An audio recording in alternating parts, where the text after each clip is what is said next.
Jesus Christ, that's the last time I smoked weed for at least a week.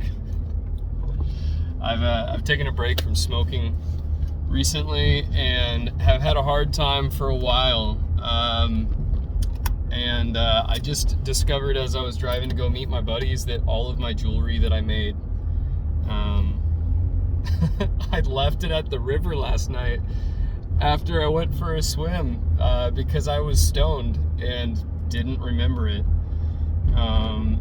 So I think this video is going to be a little more rambling than some of the other ones, but it's just like really been occurring to me lately, and it's probably clear to some of you that all of us have things that are distracting and diluting our energy.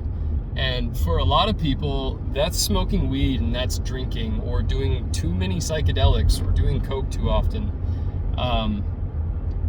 It would be silly for me to make a video saying, don't do that stuff, because you're gonna do what you're gonna do. And also, if you're trying to stop doing that stuff, me telling you it's easy isn't gonna make it easier for you. But what I have discovered is that what it took for me to quit smoking weed this time around, because I used to be great at just setting it down, but I started in 2020 just chiefing, and I developed addiction, whatever people want to say about it.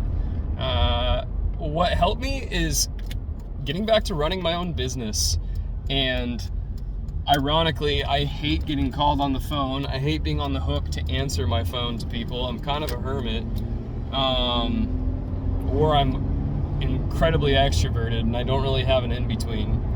And so when I started running my own business again and I had to be an adult and answer the phone to anybody who could call me at any hour, it didn't immediately stop me from smoking, but it did help me to experience a lot of anxiety and recognizing that I was not going to sound capable when I picked that phone up, and that I had put in a lot of very hard work to make those phone calls happen in the first place so I could provide a better life for myself. So, to be honest with you, I would suggest if you're trying to drop a habit, put that habit under some sort of pressure that actually makes you feel the way it's impacting you. You know what I mean? If you're trying to fix staying up late, put yourself on the hook for something early in the morning. And when you finally catch that wave of being clear and free from it, don't go crawling back here and there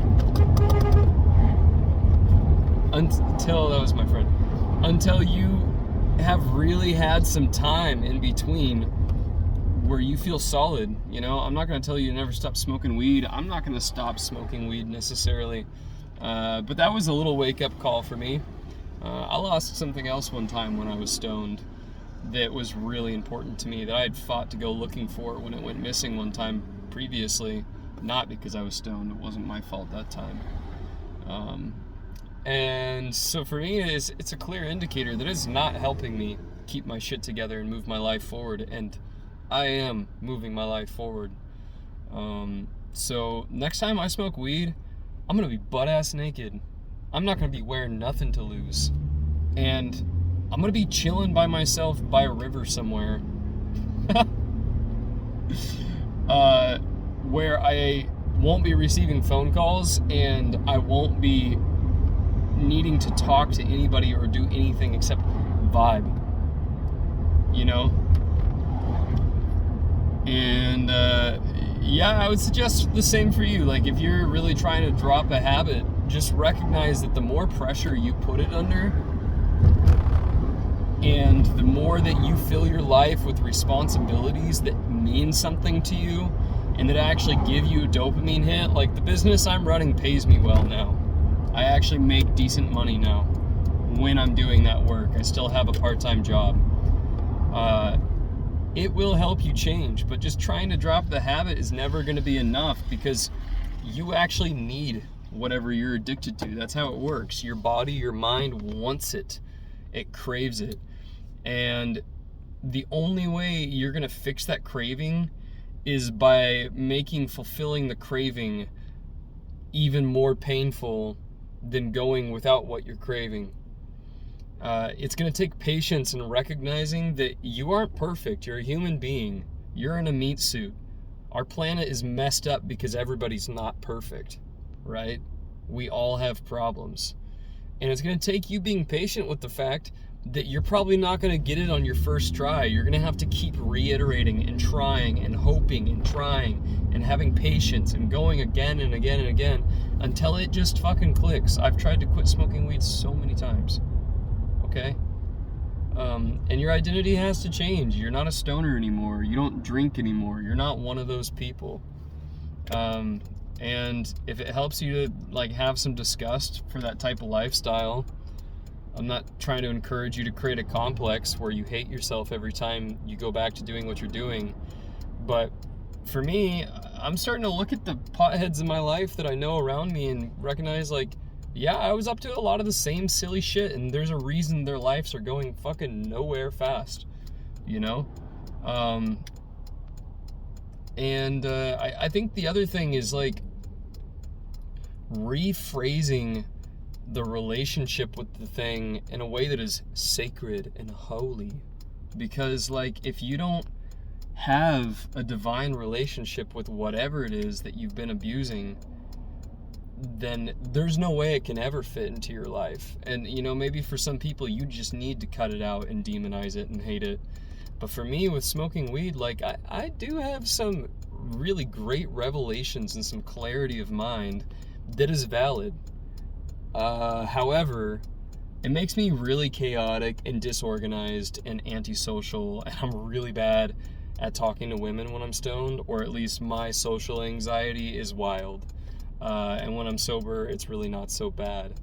So we've all got our things. For me, it's gonna be now when I smoke, creating a ritual out of intentionally using that accelerated state of mind to call in and alchemize what I want and need next and what comes up, and then it's going to be to set that back down and let it stay holy and not have a casual friends with benefits kind of relationship with it. You know what I mean?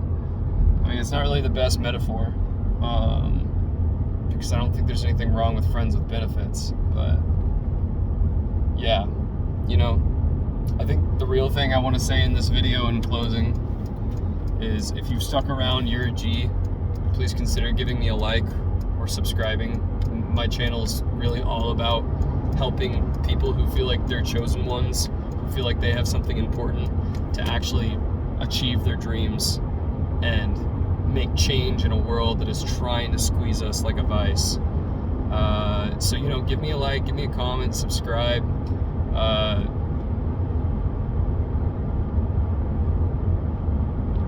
Make suggestions for what you like about my channel and other videos that I've posted. I've got a lot better videos than this one, to be honest. But I'm going to post it anyways because I got to stay consistent, you know. And don't beat yourself up for the things that you're struggling with continually doing. Instead, be constructive and build a world around it that makes you not experiencing those things a way better place to be. And shit like that. Anyways, you're a real one. Thanks. Bye.